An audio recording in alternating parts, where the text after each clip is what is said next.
இந்த கிரகணத்தை நாம் கண்டுவிட்டால் நீங்கள் கண்டால் ஃபதுல்லாஹ அல்லாஹ்விடம் பிரார்த்தனை செய்யுங்கள். தொழுகை இல்லாமல் இன்னும் பிரார்த்தனை செய்யுங்கள். கப்பிரு நீங்கள் தக்பீர் சொல்லுங்கள். வசல்லு நீங்கள் தொழுவுங்கள். வத்தசத்தகு நீங்கள் தர்மம் செய்யுங்கள். அல்லாஹ்வுடைய தூதர் அவர்கள் இவ்வளவு நன்மையான காரியங்களை நமக்கு சொல்லுகிறார்கள். தொழுவுங்கள், பிரார்த்தனை செய்யுங்கள், தக்பீர் அதிகமாக அல்லாஹ்வை பற்றி அல்லாஹ் அக்பர் என்கின்ற தக்பீரை அதிகமாக சொல்லிக்கொண்டே இருங்கள். இன்னும் நீங்கள் தர்மத்தை முற்படுத்துங்கள் என்று நபிகள் நாயகம் ஸல்லல்லாஹு அலைஹி வஸல்லம் அவர்கள் இவ்வளவு நன்மையான காரியங்களை சொல்லி தந்திருக்கிறார்கள்.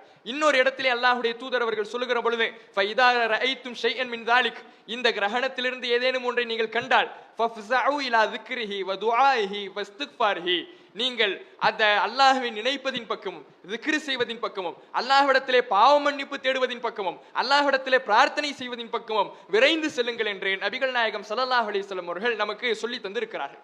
அப்ப இவ்வளவு நன்மையான காரியங்கள், தர்மம் செய்யுங்க, அல்லாஹ்விடத்துல பிரார்த்தனை செய்யுங்க, பாவ மன்னிப்பு தேடுங்க, இது எல்லாமே எதற்கென்றால் அல்லாஹ்வுடைய தூதரவர்கள் ஆரம்பத்திலே அஞ்சினார்கள் என்று சொன்னோமே, மறுமை நாள் வந்து விட்டதோ என்று பயந்தார்கள் என்ற ஹதீஸ்களை எடுத்துக்காட்டுவினோமே, அந்த மறுமை நாள் வந்து விட்டதோ என்று பயந்து இது போன்ற அமல்களை நன்மையான காரியங்களை நாம் செய்து நம்முடைய மறுமைக்காக சேமிப்பை அதிகப்படுத்திக் கொள்ள வேண்டும் என்கின்ற அடிப்படையில் அல்லாஹ்வுடைய தூதரவர்கள் இவ்வளவு நன்மையான காரியங்களை நமக்கு சொல்லி தந்திருக்கிறார்கள்.